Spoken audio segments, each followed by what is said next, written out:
بسم الله الرحمن الرحيم. اهلا بالغاليين. النهارده هنعمل خلطة محشي الكرنب. هنحتاج بصلتين و4 فصوص توم، ونقطعهم بالسكينة او بالكبة. انا هستعمل الكبة. هنقطع البصل متوسط، ده ناعم قوي ولا خشن قوي.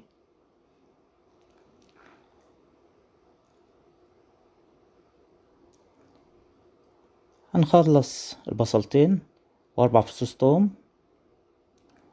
هنحتاج تلت كوب زيت، ونحطه في حلة او كسرولة.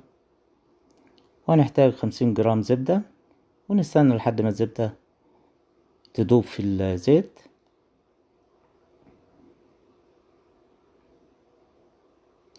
هنبتدي نحط البصل بتاعنا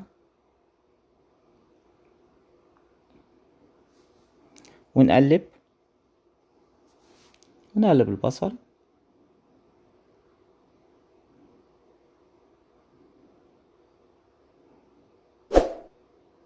هنسيب البصل على النار لحد ما ياخد لون يصفر معانا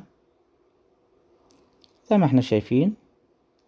هننزل بعصير طماطم،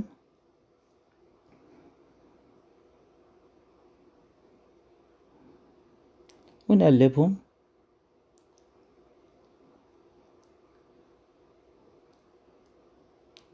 بعد كده نغطيه ونسيبها لحد ما تتسبك.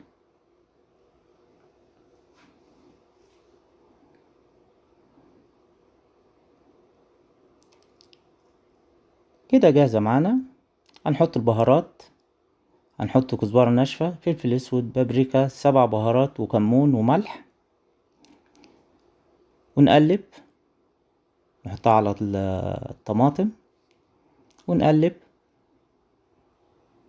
نخلطهم مع بعض كويس.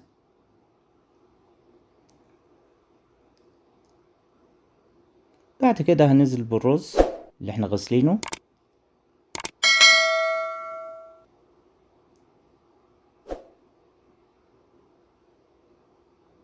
وننزل بالخضرة بتاعتنا اللي هي كزبرة خضراء وبقدونس وشبت مقطعينه صغير.